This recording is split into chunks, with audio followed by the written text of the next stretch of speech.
てます。このセミナーはですね、どういうきっかけかと言いますと、カルロスさんと私が、去年のですね、10月のですね、オランダのハーグにおけるですね、グローバルインベスター、グローバルインパクト投資フォーラムというですね、寺院が毎年1回主催する、3日間のですね、シンポジウムみたいなのがあるわけなんですけど、そこに1500、600人の人が集まって、オランダのハーグでですね、会議が行われています。で、この会議はですね、もともとはインパクト投資の推進のエコシステムを作るための寺院のですね、会議だったと思うんですけれども、私も行ってみて驚いたのは、もはやですね、ディールメイクの場になってまして、皆さんがですね、今度その寺院のフォーラムに行かれると分かると思うんですけれども、たくさんのですね、インパクト投資のファンドマネージャーの方がいらっしゃっていてですね、で、もう面談がもう皆さんメンバー登録されるとですね、自動的にどんどん面談がですね、アレンジされてくるんですよね。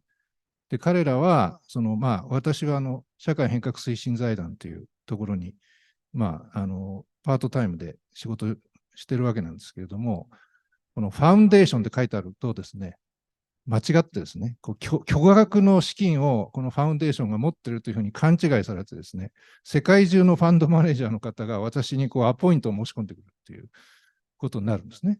で、それ全部合ってるわけにいかないので、お会いしますと、あなたはですね、どういうインパクトが欲しいんですかと。What kind of impact do you want? って言われてですね。で、次に聞かれることは、あなたが期待しているファイナンシャルリターンのレベルはどのくらいかと。で、その2つ言ってくれるとですね、自動的に、こういう商品がありますから、用意しますと。で、時にはもちろんあれですね、そういう商品はうちは扱ってないので、もうすぐに面談をやめましょうと言ってですね、パッと次の面談に行かれてしまうっていうですね、そのぐらいなんか割り切ったグローバルなインパクト投資ってそこまでなんていうんですかね、システム化されているといいますか、割り切ったですね、いい意味で割り切ったですね、そういう世界なんですけれども、その時にですね、ランチセッションみたいなのがございまして、それはいろんな寺院が主催してですね、勉強会みたいなのがあるんですけれども、そこでカルロスさんとテーブルが一緒になりましてですね、それでカルロスさんとお話をしていたら、私が前勤務していた銀行でですね、その IFC のですね、アセットマネジメント会社のですね、マルコスさんという人がいたんですが、その方はもう残念ながら亡くなってしまわれたんですが、その方の共通のですね、知人であると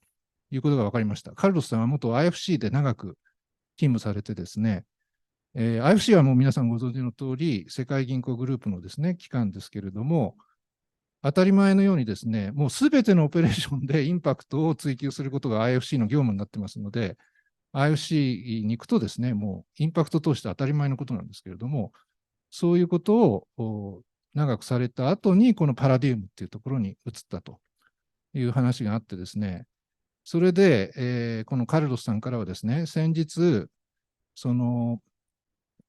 アフリカのですね、プライベートイクイティの会社をご友人の方を紹介していただいて、ここでセミナーをしたりですね、今度はご自身ですね、パラディウムというアメリカのプライベートイクイティのインパクトファンドのご紹介をしていただけると、そういうご縁をいただいたということがきっかけでございます。ちょっと長くなりましたけれども、それで今回ですね、ちょっとアメリカのインパクト投資で、しかもヒスパニック系のコミュニティに対する活動の支援ということになりますと、ちょっと我々からすると、よくわからない分野だと思うんですけれども、そうは言ってもですね、このアメリカだろうがですね、アジアだろうが、日本だろうが、我々が追っかけている社会課題っていうのは、同じような課題いろいろあると思いますし、いろんなアプローチの仕方だとか、計測の仕方だとかですね、IMM のあり方があると思いますので、そういうのをぜひご説明いただいたらいいんじゃないかということでですね、こういう、会をですね、発足させていただきました。ちょっと、はるかに藤井さんの方がですね、英語がお上手で、一部通訳もしていただけるということで、今日は藤井さんに全面的にすがってですね、司会をしていただきますので、皆さんぜひ楽しんでですね、いただきたいと思います。私からの紹介以上になります。はい、安間さん、ありがとうございます。そして、ちょっと、テクニカルにですね、スライドがうまく映らず、ちょっとバタバタしておりましたけれども、今、オンラインの皆様も、無事に映ってるかと思いますので、こちらの方でですね、進めさせていただければと思います。それでは早速、パラディウムの、カルロスさんの方からプレゼンテーションしていただければと思いますので、皆さん、拍手でお迎えください。So the mic is yours. ありがとうございます。私の名前はカルロスです。ちょっと日本語を話します。でも今私の日本語下手です。それから英語で話します。I'm honored to be here. I wanted to introduce one of our senior partners, Adam Chevitz from Palladium, who is accompanying me in this presentation, and provides an indication of how important sustainability is for Palladium Equity Partners, and also one of our associates, Justin Can, that has worked on a number of transactions that we have done that directly impact, and they're very much focused on the S element of ESG. And I will encourage all of you afterwards, when we have the refreshments and bits, to speak with any one of us if you want to get in more details. I have a brief presentation to describe who we are, what we do. We believe that we've been pioneers in the US mid-market in the incorporation of sustainability into value creation. And it's very important at a time in which perhaps in the United States, ESG is misunderstood. And we believe that by us demonstrating that sustainability is a tool for effective value creation, it will help steer the debate in the right place. Please feel free to ask me any questions. We want to make this dynamic. And once we finish with the presentations, I will pass again the mic to Will and Masaki-san. The first is I wanted to introduce is who we are. Palladium is a mid-market private equity firm. We are the oldest minority-owned private equity buyout firm in Wall Street. We started our work in 1997. We have done now over 200 investments in the US mid-market, 40 platforms, and 170 add-ons. On average, we do more than 4 platform add-ons into each one of our platforms. We have realized $4 billion on $1.7 billion invested, over 2 times net, which validates the view that you don't have to compromise returns to generate impact. As Masaki-san said, our distinct competitive advantage is in the US Hispanic market, and we would like to talk a little bit more about it. In the US, we believe it's an underserved community. It's a community that right now represents $3.2 trillion, and we have some comparisons with different other economies. And we have invested over $1.25 billion in 19 platform companies that directly target the Hispanic community. Finally, we are also well known in the market for what we call stewardship and authenticity. At a time in which ESG, sustainability, and impact is a word that generates perhaps not the right dynamics, not the right debate, we believe at the end of the day, we are good stewards of our investors' capital. And what that means is we know that we need to generate a return, but our investors,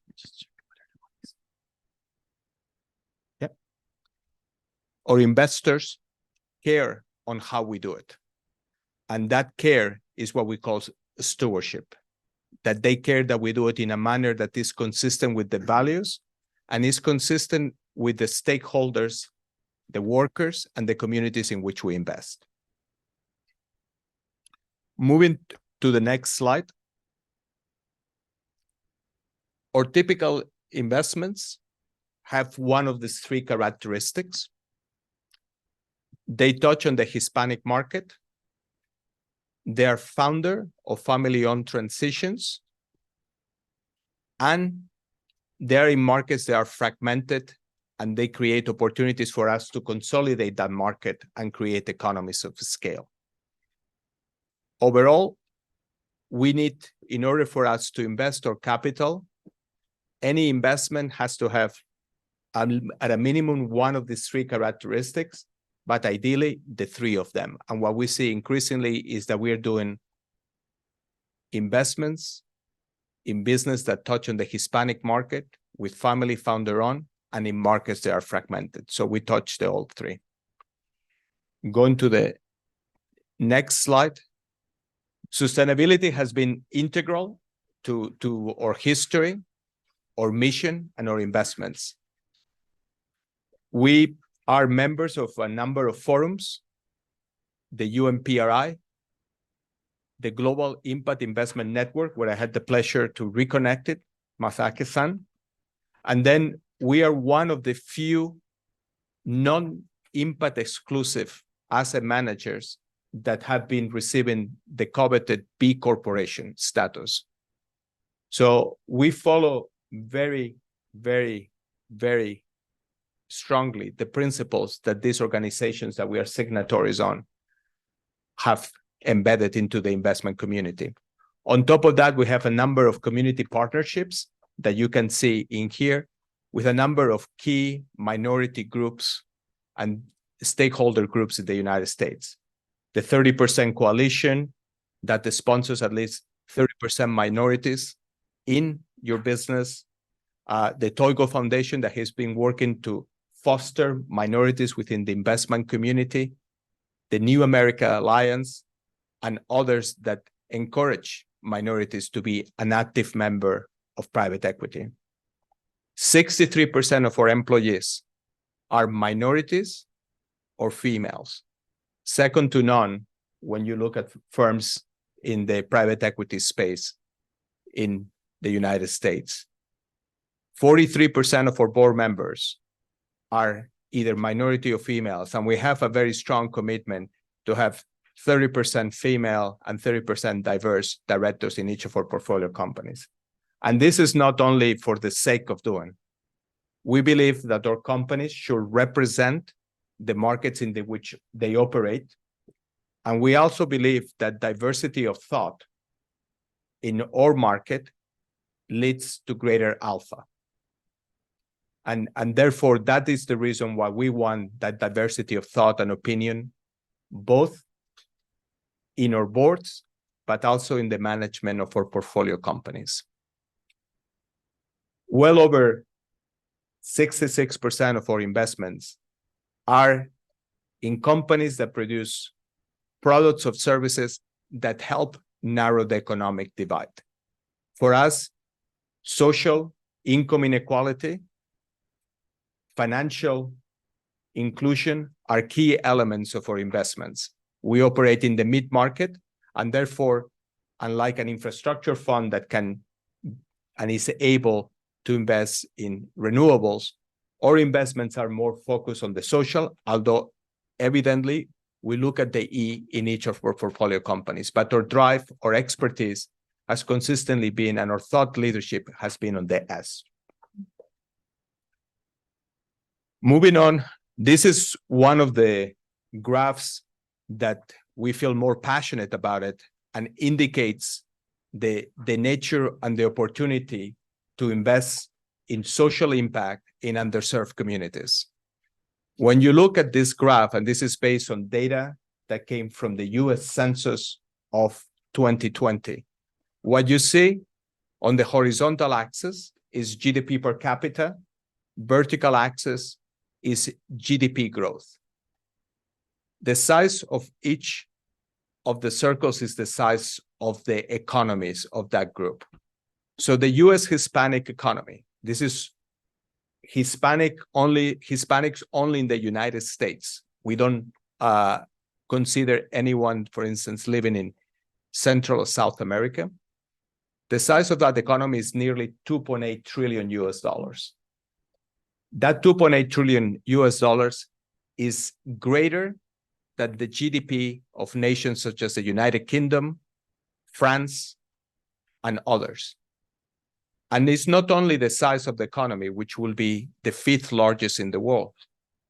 It's also the fact that when you look at the growth rates, that growth rate is almost equivalent to that of emerging market, such as India, such as China. So what we have is an underserved group that is growing an emerging market growth rates, but within a developed market, which is the United States.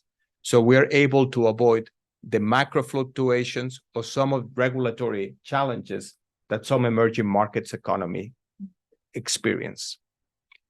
And that growth, this size of the economy, is anchored in demographics. The US Hispanic community is on track to becoming the largest demographic group in the United States by 2060. They're already the largest demographic group in the United States under 40. They are 11 years younger than a US non-Hispanic. The average Hispanic family has 3 kids, non-Hispanic is 2 kids, and they're already the largest demographic group in states like California, New Mexico, Arizona, second largest in states like Texas, Florida. So we see a tremendous opportunity to invest in products and services that target and help narrow the economic divide of this community. And sustainability and impact, next slide, it starts at the top. For us, what it has been a blessing is this is the genesis of Palladium. If, as our chairman and CEO, Marcos Rodriguez says, if you don't believe on Palladium's stewardship approach, in this double bottom line, in this dual purpose of delivering strong returns or investments in a manner that is consistent with their values, then Palladium might not be the right place. And it is with that support that starts at the top that we have been able to implement and develop our stewardship framework. We start with the verticals. Our verticals are 3. Resource efficiency, people and community, and integrity and accountability. For those of you that look at ESG, it's effectively the same words, but set in a manner that is able to take those skeptics around ESG and bring them into the fold of how sustainability creates value. When we talk about resource efficiency, what we are talking is efficient resource management. Each one of our companies goes through a process of evaluating what is the best way to use energy and water in their operations. We try to minimize any negative environmental impact. And when we talk to anyone that challenge this, any skeptics on climate change, we are able to demonstrate that by efficiently managing those resources and minimizing any negative impact, we create value. Either we reduce the cost, or alternatively, we minimize any potential liabilities that later on might happen due to negative environmental impact. When we talk about people and community, we talk about workforce safety, prevention of accidents, reduction of what we call benefits gap. A happy workforce is a productive workforce. Productivity, we have noticed, increases if the workers feel they're treated fairly. It's talking about human rights and diversity, which is important, particularly in some of our companies, when we try to attract talent. It's talking about traceability of our supply chain. We don't want to be exposed to negative press due to a supplier that has done things not consistent with our values. And it's overall having a positive impact in the societies and the communities in which we operate. If those communities are happy with us, they're going to be a strong advocate for us and for future deals that we want to do. And when we talk about integrity and accountability, what we are talking is about board diversity, diversity of thought, transparency and ethics. The majority of the boards in our portfolio companies are boards that can be the equivalent board of a company that is in the Russell 2000 index, which is the public equity index of smaller companies in the United States. And also when we talk about integrity and accountability, something that increasingly a lot of companies are experiencing is cybersecurity attacks. That is one of the areas that is under integrity and accountability. And we are implementing a plan across all of our portfolio companies. What are the objectives? Why do we do all of this? At the end of the day, when an LP asks us about why do we do this, it's about risk assessment and mitigation. If we are able to identify the relevant risks when we get into a company, that allows us to mitigate them. We don't do risk assessment and mitigation with the intention of not investing in one deal. As a matter of fact, for us, risk assessment is a tool to get into a deal and be able to perhaps have a competitive advantage versus our peers. We don't necessarily shy away from taking a risk. We shy away from taking risks that we don't understand. It's also about alpha generation. We want to do things around the sustainability integration that what they will eventually do is generate measurable value. Is also new business opportunities. Us looking at sustainability trends allows us to identify business or areas within our existing businesses that eventually will generate a new business line, potentially a new set of investment opportunities that will be accretive. And I would love to give you some examples. In terms of risk mitigation, we have a company called Transforce that Adam knows well.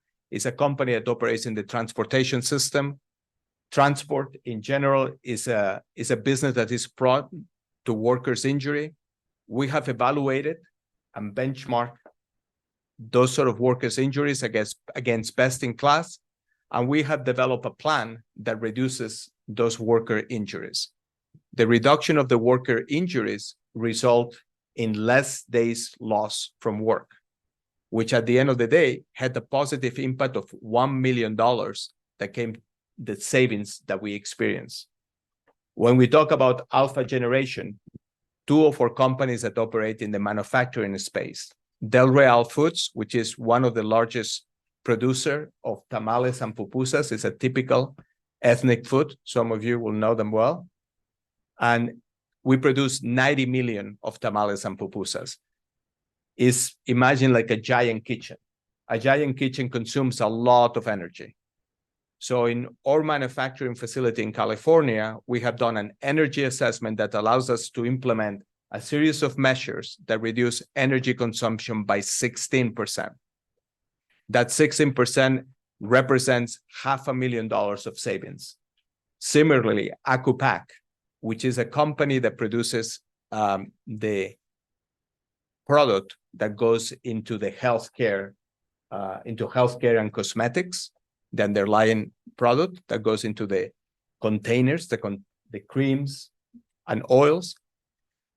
We were able to identify a water and waste management piece of equipment that minimized the discharges of water that had pollution into the aquifer, saving us over $600,000 in potential penalties. And in terms of new business opportunities, Everdriven is a company that we invested just before COVID. This company's business model, the best way to describe it, is like an Uber for children with special needs. Some of you will have seen in the US that children go to elementary school, middle school, high school in these yellow buses. These yellow buses, often, they are not suited for kids with special needs. And therefore, those kids either don't attend to school or they go into vehicles that might not have the required safety protocols. We invested in a company that takes those kids, it partners with the school districts. The drivers are properly trained. They receive first aid training. The vehicles are vetted by the company. They have the right harnesses, the right equipment to transport these kids. The transport can be monitored both by the school district and the parents. And we have been able to now go and transport well over 10,000 kids on a daily basis in the states where we operate. Not only social, we have been able to take this business and move it to the next phase, but also we have expanded the business. So not only now we take kids with special needs, but also kids that are in the foster care or kids that are in rural communities that were difficult. It was difficult for them and their parents to come to school. And also we've been working on the environmental, on the E side, on the resource efficiency in this company. From the time we invested in EverDriven, as I mentioned, just before COVID, it was February 2020, to now, the fleet of cars that are servicing this kit have gone from 0% hybrid and electric to now 16% of the fleet. Out of every 6 cars that transports these kits are either hybrid or electric. So creating, again, value and positive impact in the community. Going to the next. And how do we do this integration? For us, our mantra is measure, assess, and improve. And this is done on a systematic basis year after year. When we talk about measure, we start with a baseline. We try to establish a baseline for each of our portfolio companies at the time we invest within the first 100 days. And that measurement has to be independent. It cannot be done by us. We engage third parties. It has to be transparent.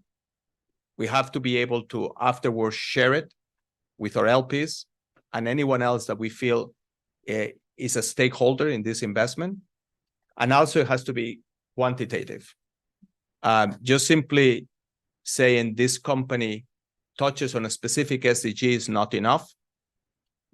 When we invest in the company, at the time we are putting our money or investors' money into that company, we want to establish that baseline in a very rigorous manner. Once that baseline is established, the next step is assess. What are the things that we can do during our tenure? What's the low-hanging fruit? We prioritize. And finally, improve.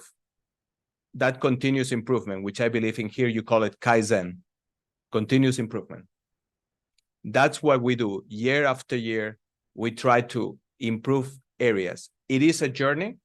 It doesn't happen overnight. And that's what we want to demonstrate year upon year, continuous improvement. Moving on.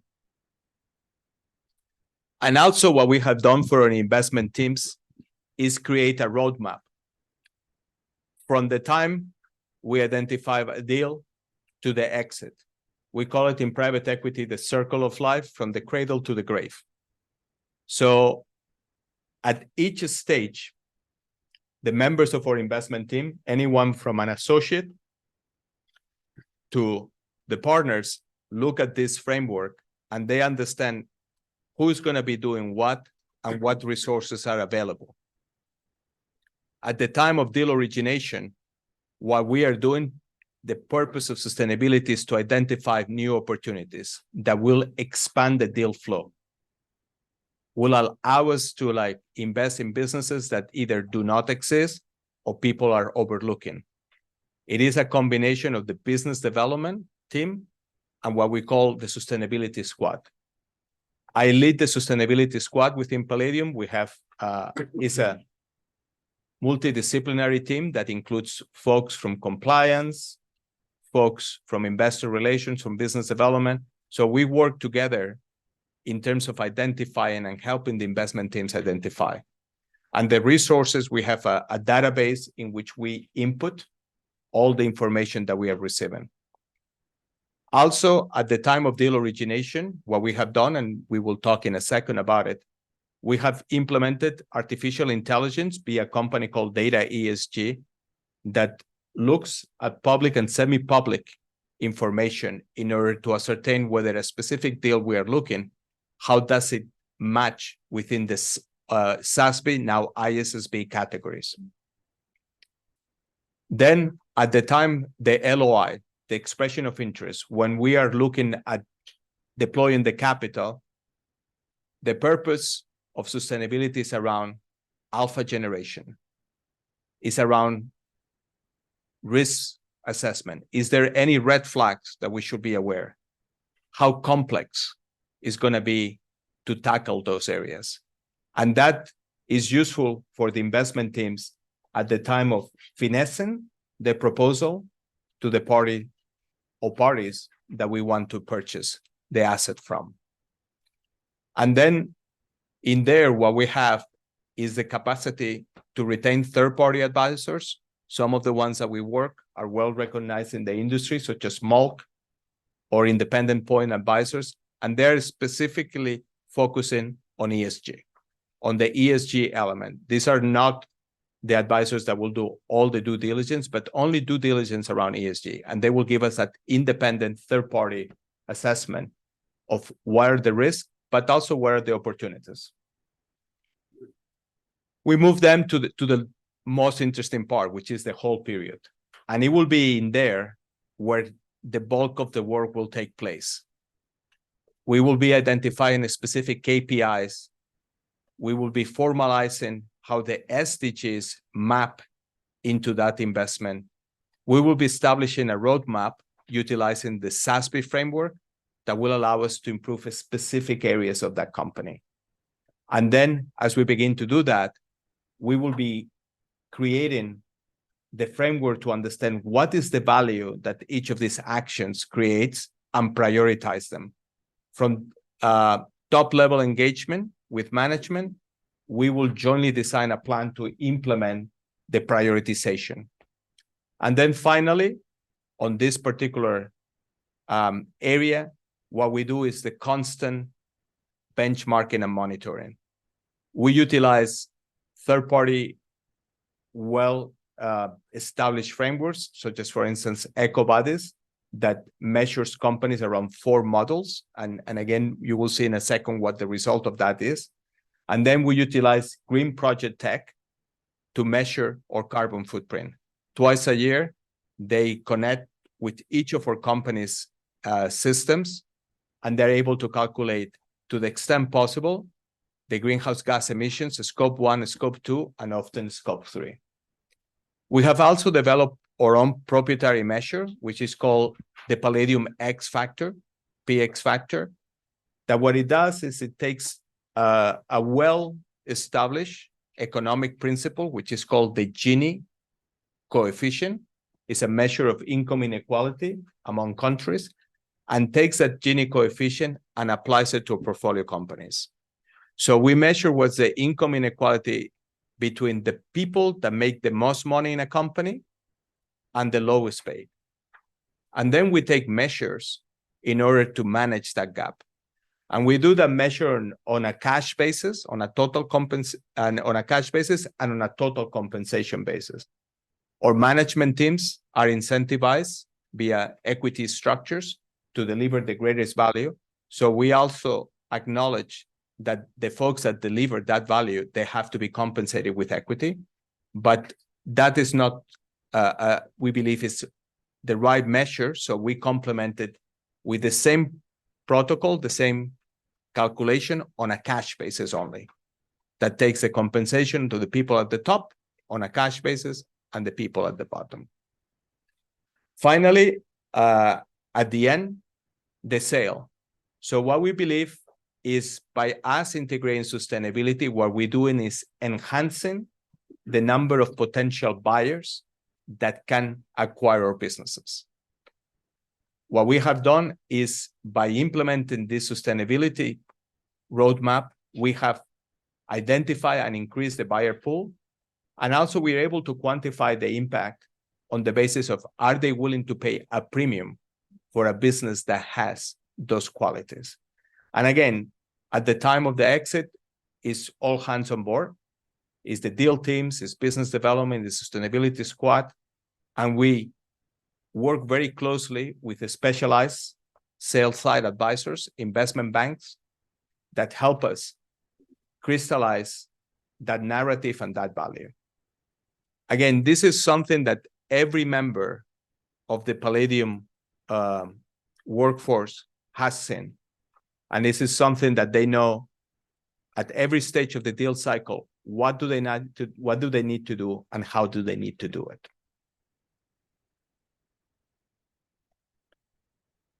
Here, I will go very quickly. These are the 5 SASB dimensions. Now, SASB is part of ISSB, as you know well. And this is what begins to help us to consider that data. So we're talking about environment, social capital, human capital, business model and innovation, and leadership and governance. So when we look at that sort of due diligence and engage on third parties, the report quite often provides us with these dimensions. But even earlier on, when we are identifying the business, and I mentioned that we were using AI, data ESG. So what we do with data ESG is that company that utilizes artificial intelligence to look at public and semi-public sources when we look at an investment. In here, an example is Envoy Global. Envoy Global, when we initially look at this investment, this was a company that is offering services to technology companies to fast track the hiring of immigrants, people that are particularly engineers for Southeast Asia, they're able to come and work in the United States. So data ESG, look at this company, look at the internet, look at public and semi-public sources. And what you see here in the bars is the quantity of data in each of the SASB categories. So we could see that there was quite a bit of data that was on the human capital element. No surprise since it talks to workers. And then what you see on the line is the intelligence score.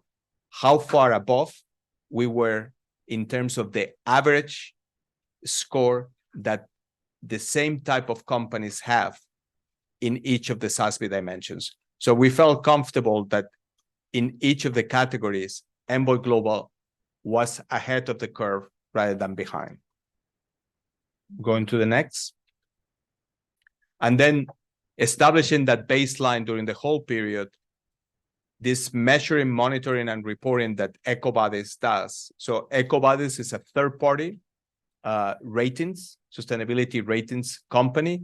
They have done over 100,000 businesses around the world, and we have retained them to do that sort of benchmark of each of our portfolio companies. The benchmark is around 4 dimensions: environment, labor and human rights, ethics, and sustainable procurement.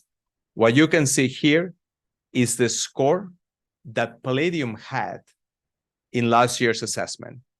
So in last year's, we received a silver medal. We were in the 80th percentile. And what you can see, the black dot that you see in there is what is the average for the industry. And we are very proud that in terms of ethics, not only we were far ahead of our industry peers, but we also received the score of outstanding. So that is for us something that is being very important. But what we saw, for instance, last year was that in terms of environment, we were pretty much about average for the industry. And that prompted us to engage Green Project Tech and do that sort of carbon accounting protocol. So the reason why we like this provider is not only because they do the scorecard, but also they highlight improvement areas in each of the categories. And those improvement areas allow us to prioritize our efforts. We have a small team. We cannot tackle everything, but we can tackle what's more important. Going to the next. And this is what that analysis led us establishing that baseline in terms of environment with Green Project Tech. This is done, as I said, twice a year. There is minimal disruption to our portfolio companies since Green Project Tech utilizes an API system that allows them to connect directly with some of the service providers within our portfolio company, with their utilities, with their finance and back office data. And therefore, twice a year, we conduct that analysis and allows us to drill down on our emissions. And the level of detail is particularly impressive. When we do this analysis at Palladium, I can see the carbon footprint of each of our employees. And again, no surprise, often, myself as the head of sustainability, I have one of the largest carbon footprints because of the travel. So that prompts me to make certain decisions.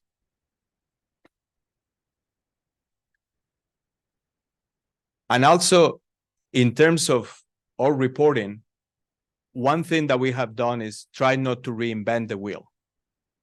It is very important when you capture data and you capture KPIs that you're able to compare those KPIs against your peers. Otherwise, are meaningless.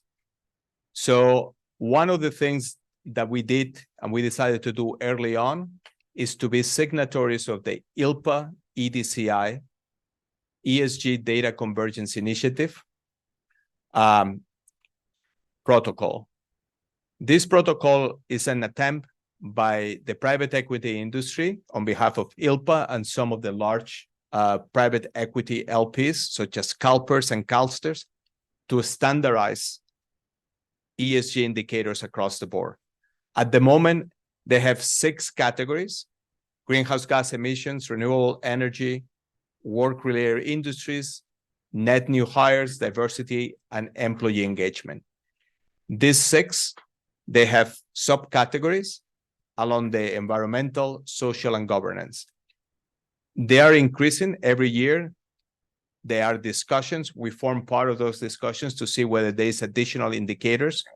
But what this allows us is to report these dimensions, the 6 dimensions for each of our portfolio companies, and then on an anonymous basis.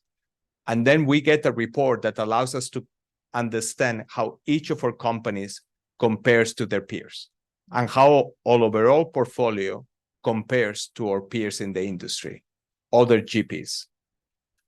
On top of that, we complement that, as I said, with the PX factor that is also calculated twice a year. And we have specific objectives to reduce that income inequality. This is one of the things that in our current Fund 6, we are in the process of fundraising of Fund 6, is under SFDR, is an SFDR Article 8. And our objective is tackling income inequality across our workforce. But with the ILPA EDCI, if we go to the next slide, one of the things that allowed us when we got the data, and this is the second year we participate, is to understand how Palladium compares with other private equity firms in a number of indicators. Taking, for instance, one that I believe is very important to the Japanese LP community, the percentage of women that are board members. So in 2021, what we had in our boards, out of 14 companies that we reported, 43%, they had between 0 to 25% of the board members were female, and 50% of our companies, they were between 26 to 50% of the board members were female. We were far ahead versus our peers.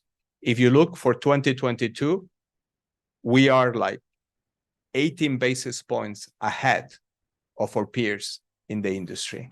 On average, 43% of the 3,764 companies that were reported by our peers in the US mid-market, they have 0% of women in the boards. So that allows us, when we say that we are leaders in diversity, to be able to demonstrate it with empirical data. And therefore, that's what is important, not only to establish a baseline, but assess and benchmark that baseline against your peers. We have a number of if we go to the next slide, a number of case studies, one of which I already talked a little bit about it, is the Acupac case in the personal beauty and healthcare products, that they were able to put that water management system that allowed to take $600,000 of additional EBITDA. If we go to the next one, I have also talking here about ever-driven case study, 1.5 million trips done to date, 0 accidents. This is impressive. Another case that I want to point out that probably to some of you, you will recognize is Health Connect. Post-COVID, there was been an mental health epidemic around the world that has particularly impacted young adults. In August of 2021, we decided to invest in a company called HCA. Adam led that investment. And this company focuses on a new way to treat behavioral and mental challenges of young adults. Rather than to put them in an institution, is to treat them in the communities in which they live through a mixture of psychological treatment and social care. We have seen the benefits of that, and the benefits are not only to the patients, but also to the underlying provider, the payer, which tends to be the state healthcare systems, the local state healthcare systems. And what we see with this approach is not only that we can generate positive impact in the community, but also save money to the taxpayer. And the way we get value as well is via a variable payment system. We receive a fixed fee, but in some states, we have negotiated a pay for success. And this is mirrored into like an initiative that Sir Ronald Cohen, one of the fathers of impact investment, did in the United Kingdom. So the payment is based on the success of the treatment. And so far in the 2 years that we have implemented that, HCA has always gotten the top payment. So again, it validates how investing in social areas, health social areas, can create positive impact and generate value for us as investors. I know I have talked a lot, and I could keep talking. I'm a Spaniard, so for us talk, I mean, we can talk until the day becomes night. But I would like perhaps, Will, to pass it to you and open it for Q&A. Absolutely. Thank you very much for the rich presentation you gave us. I am aware that we have maybe maximum 20 minutes for Q&A. So I do want to, ask for anybody who has questions. Yeah, perfect. Thank you very much. Good evening. Thank you very much for your brilliant introduction. My name is Michael Huang, Senior Research Fellow at the Sasagawa Peace Foundation. Yeah. I have 2 questions based on your the contents, and maybe they're a little bit technical, but I really hope you can have some clarification. First, you mentioned about the risk assessments that you don't want to, you're not afraid of taking risk, but not the risk that you don't understand. So is there means that there's some kind of tolerance about the risk that you can quantify, or is it kind of is it disclosure you also show about the tolerance about how you make the risk management, or is it confidential? So I'd like to ask whether the podium will show about how much risk is kind of the tolerance. Second point is that it's very interesting. You mentioned about using the Gini coefficient to analyze the macro indicator for the micro data like company. But and you mentioned that you use the payment, the top and then the bottom level. But how if the top CEO or the board member only take the symbolic income. You only take $1 per year. So is that how you estimate the Gini coefficient, or you also consider, for example, the share of the company that you arrangement? Do you have any benchmark to analyze this more specific questions? So these two. Thank you. Yeah, so I will take the second one. Oh, sorry. First of all, I like how Will put it, like a very rich presentation, and it's like we talk. But I will take the second one, and maybe I will ask also my colleague Adam to talk about the risk. On the second one is precisely because of that point, we calculate the Gini coefficient on two bases, on a cash basis and on a total comp basis. And again, in the US right now, there is a trend called Ownership Works that is trying to encourage the industry, the private equity industry, to make sure that everyone in the firm shares the benefit of private equity and the growth.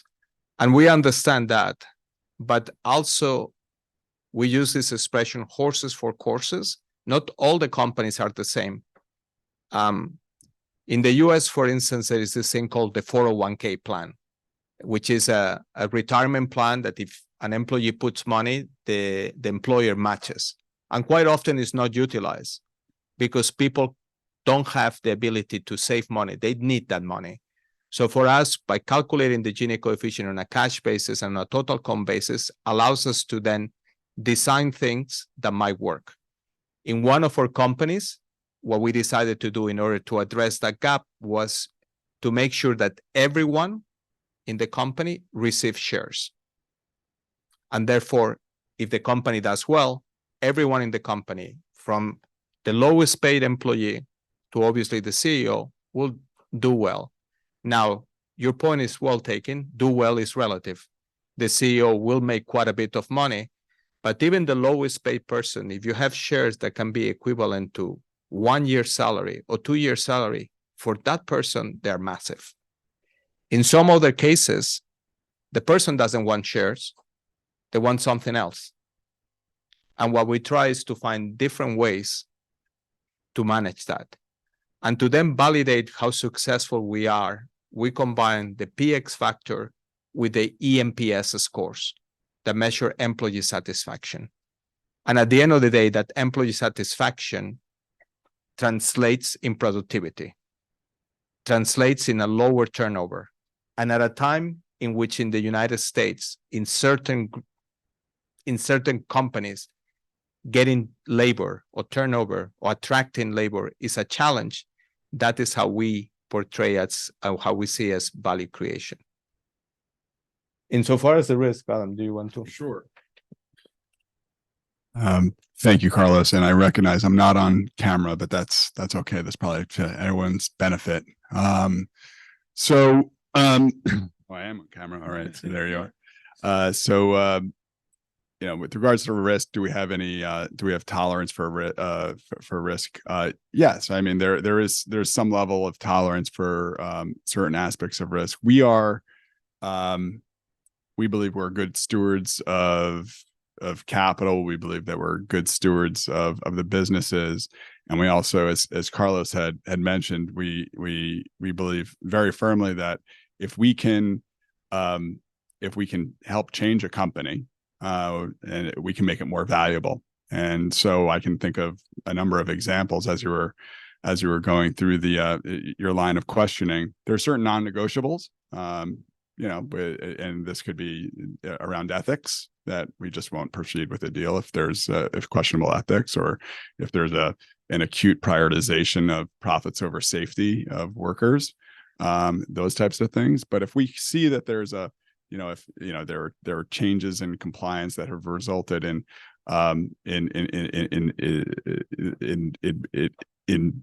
certainly apparent improvements that the company could take in terms of either their environmental policy or things like that, we believe that we can help remediate the problem in some of these investments and make additional investments that can turn an otherwise a rough diamond into something that could be compelling and a great story when we ultimately do wind up exiting that investment.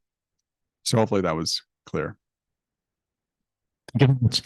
I did forget to say, so those who are online, if you can push the raise hands button, or write it in the chat box, or send any kind of reaction, I will try to pin you. Oh, actually, Masato-san, Nakamura-san, do you want to ask a question? I think. Yeah, if I may. No question at the I think the audio, could you give us a second? Can you try again? Hello, can you hear me?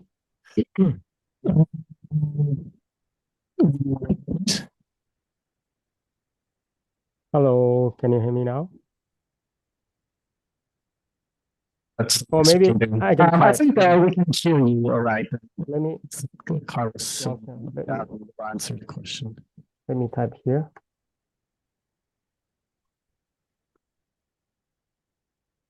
Okay, just give me 1 second. Yeah, I was wondering if you can write it in the chat box. I'll wait for you. If anybody has any questions, yes, please. Microphone. No. Thank you very much. My name is Nagini from JICA. I have two questions with regard to the characteristic of focusing on the Hispanic communities. One is the human rights. I have a naive understanding that many Hispanic-led enterprises will have very delicate issues on the fragility of the legal status of some of the workforce. How do you deal or engage in that kind of like a issue? And then the second one is again with regard to the workforce with fragile legal status, maybe depending on the how the leadership of the United States thinks about the immigration policy, there may be systemic risks, I should say. Do some engagement with the government on these types of systemic risk with regard to immigration? Thank you very much. On relation of the two, I mean, do we engage with the government? Even though we consider ourselves like leaders and thought leaders, I think it's more certainly stakeholder groups that directly interact with the government. I think at the local level, at the state level, where our companies operate, this is an issue that we focus. And we have interacted with public bodies. And for instance, again, just to give you an example, one of the companies in our industrial, in the industrial heartland of the United States, partnered with one of the local penitentiaries to train people that had that were in prison due to opioids as workers, as welders for the facility. So we do things at the micro level. Insofar as immigration policy, we don't have the privilege to interact. I think, as you pointed out, it's a delicate issue, and we follow state and federal law. Having said that, even though we follow state and federal law, our portfolio companies, they make it very explicit in our corporate governance documents that we don't stand for any human rights abuse, child labor, which again, it will be very surprising that it exists still in some instances, but it does. And therefore that is our protocol, and we have zero tolerance.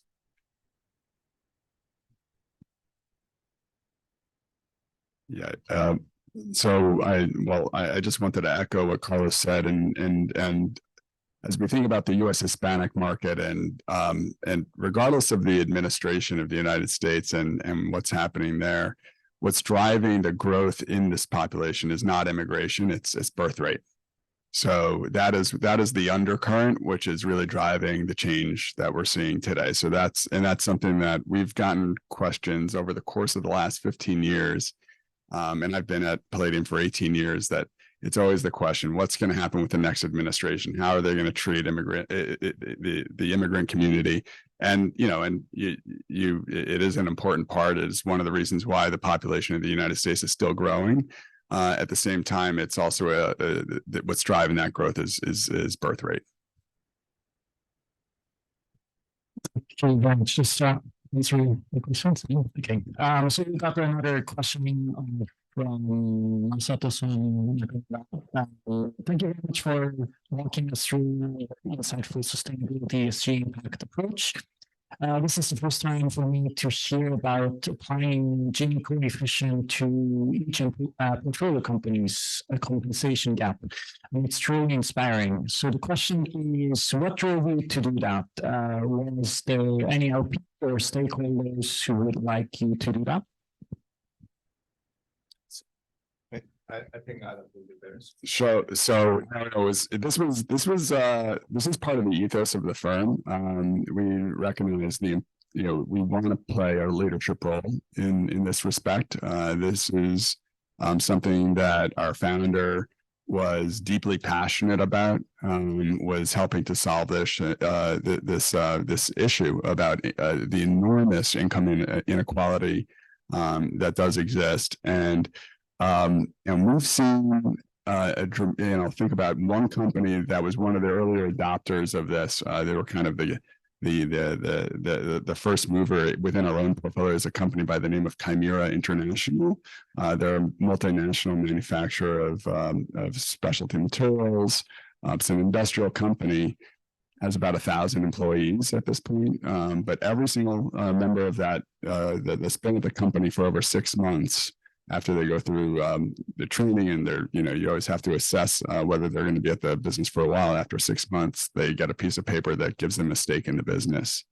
And over the course of our ownership, we've measured one of the many measurements that Chimera has across its employee base is the eNPS score. So their employee satisfaction and retention. It went from when we just acquired the business -10, and if you're at 0, you're neutral. If you're negative, you're a detractor. If you're positive, you're a supporter and you're an advocate, and you would advocate that other people work for the company.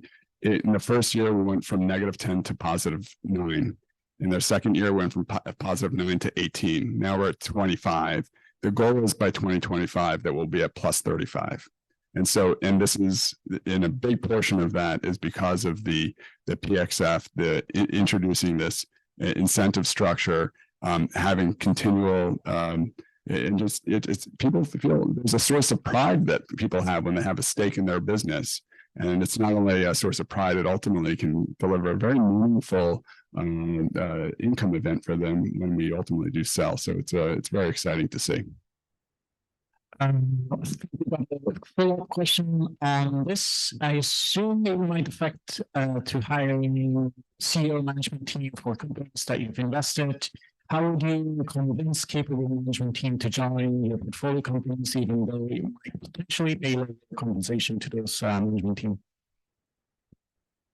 I don't think that is lower compensation. I think, or the question is not the way I will describe it. The PX factor does not intend to reduce the pie. What it intends to do is enhance the pie. So it's trying to provide, if everyone in the company feels that they have an estate and they will win, it's not a zero-sum game. They will work towards enhancing the pie. So I wouldn't necessarily say that we have any problems with management. On the contrary, I think the management believe, in the case of Chimera, Adam can correct me, but management is very strongly aligned with that. Yeah, absolutely. We believe that it's we try to hire the best management teams for sure. And oftentimes to do that, you have to pay them the highest salary, or at least certainly a market salary. But to the point that Carlos was mentioning earlier on a double bottom line at our businesses, since we've introduced the PXF factor, and some skeptics might think, well, then you're just impacting your profitability. This fund, which all of our companies have subscribed to the PXF factor, the most recent fund, our EBITDA growth, which is the profitability measure that we look at, is growing at a CAGR, an annual growth rate of 24% across the fund. Our previous highest fund ever was 16%. So it's 800 basis points higher. So, and the turnover is lower. The employees are more engaged. And with that engagement, there's higher efficiency, there's more ownership. And so that's what's driving a lot of the success at our funds.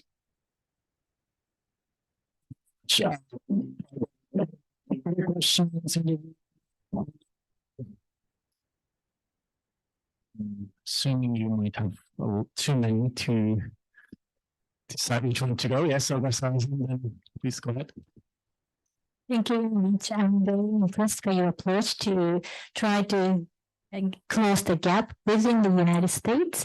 In part of what you just explained, if that comes to Japan, I would say the gender inequality in Japan would be the topic about the closing the gap within. But if I imagine that your type of private equity will be set up in Japan, a lot of LPs will say, oh, there won't be enough potential investees in the market. There won't be enough capable talent, in female talent. What would you say about that? Did you sort of encounter those comments early on in your days? I think I have encountered those early on in my life. Oh, I have encountered them, always in my life. And I think is what's the basis for that statement? Like, at the end of the day, 50% of the world are females, are women. Some of our companies, that's the main consumer group. Not having a woman in a company whose main customers are women is shooting yourself in the foot. So I think when someone makes a statement, I think as my wife is a lawyer, and he says, and a statement backed by data equals a conviction. So a statement without data is just a figment of someone's imagination. So if we were to, whenever we talk to any LPs and they ask us, well, this doesn't make any sense, we obviously listen to them because they are the providers of our capital, but we ask them if they can provide us with information, with data. We need to have the conversation in a very systematic, transparent, and robust manner. No, Adam. Yeah, I mean, that's typically the first question that anybody will ask. Well, there are just not enough qualified women or minorities in this field. And said, well, we'll prove it to you. And then we go out and we find those great candidates. And oftentimes, what we find is the reason why we started with the boards is because it's also about attracting the right people to join the company. And if the board looks more diverse, and the board has a greater female representation and minority representation, it's going to change the fabric of the rest of the company. And so you start at the top, and then you wind up seeing how this is how it cascades throughout the entire organization. And there absolutely is that talent that's out there. For one last question, either on question.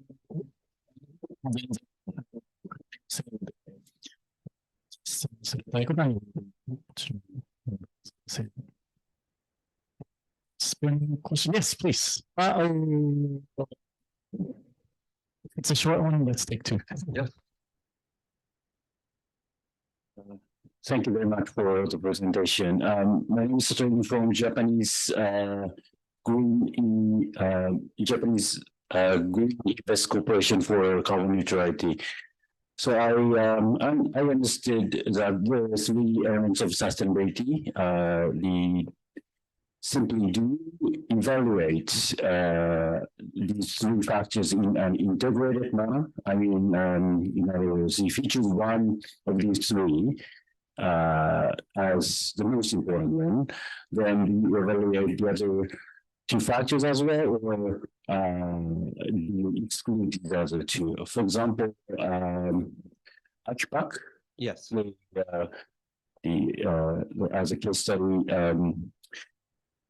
let me say, I think that the evaluation of environmental factors are very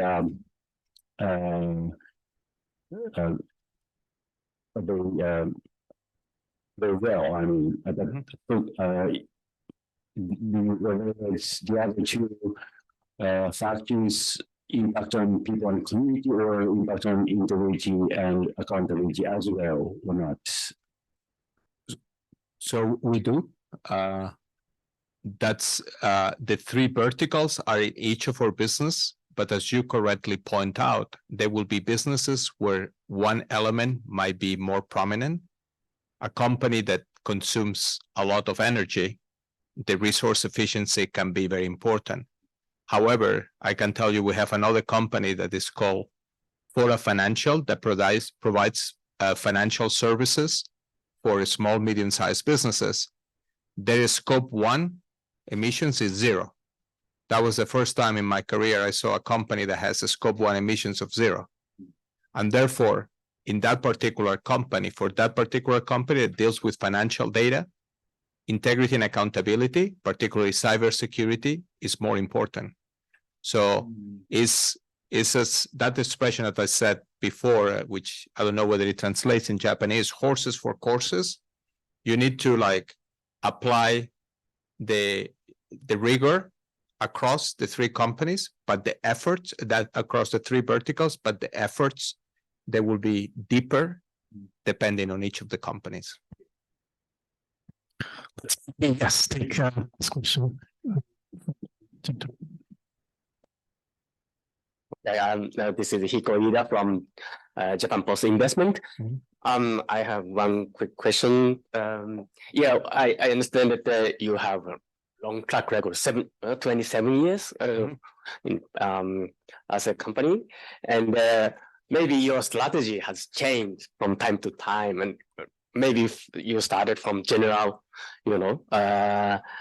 strategy and changed to Hispanic focused strategy, and now you're more focusing on sustainability integrated strategy.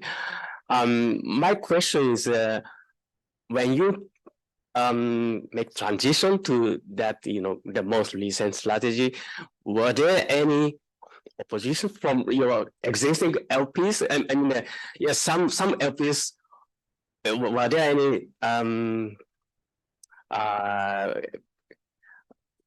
comments from LPs if you want more focusing on Hispanic related transaction rather than the impact or sustainability strategy? Yeah, I'm gonna let Alan take, but one thing I will say just on the sustainability, it's not a strategy change. It's a tool. It's not a strategy change. It's a tool for value creation. Is to create value in the mid-market in the United States, you might use M&A, you might use cost optimization. You have different tools.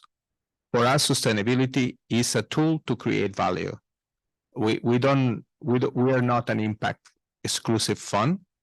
We truly believe that sustainability creates value, and therefore that's a little bit different that I would say the Hispanic. I would say that that's a clarification. I totally agree. I think we introduced the Hispanic strategy in 2005, and that has been consistent throughout. We've actually had the same exact strategy for deploying capital in terms of the types of businesses that we wind up investing in over the past since 2005. So it's been very consistent.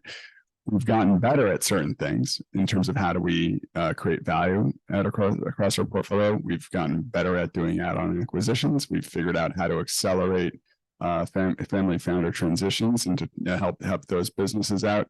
And then, as Carlos has mentioned, and Carlos has been with Palladium now for 3 years, we've gotten better at integrating in a more rigorous way sustainability as a value creation tool. We've always believed it, and we've been doing a lot of the things that we've talked about. Actually, when I was thinking about a business that where we really improved the environmental protocols of this business, it was based in Baltimore. We felt that we can do a lot more to improve the footprint of this business. That was a Fund 2 investment. That was an investment that we made in 2003. But what Carlos has done over the last several years, and what we've been doing certainly in the last fund, is we've codified all of these elements, and we've become more disciplined about our approach towards using sustainability as a value creation tool. Adam, I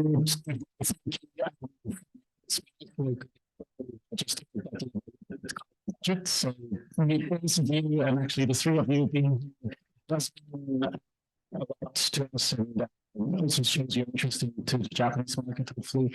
So to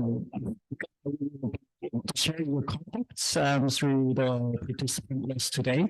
So happy if anybody wants to reach out to Carlos. I'm sure both of them will be happy to answer any questions. For those who are here physically, there are refreshments, and I think we got until 6:30 or so. For follow-up questions and engagements so the participants.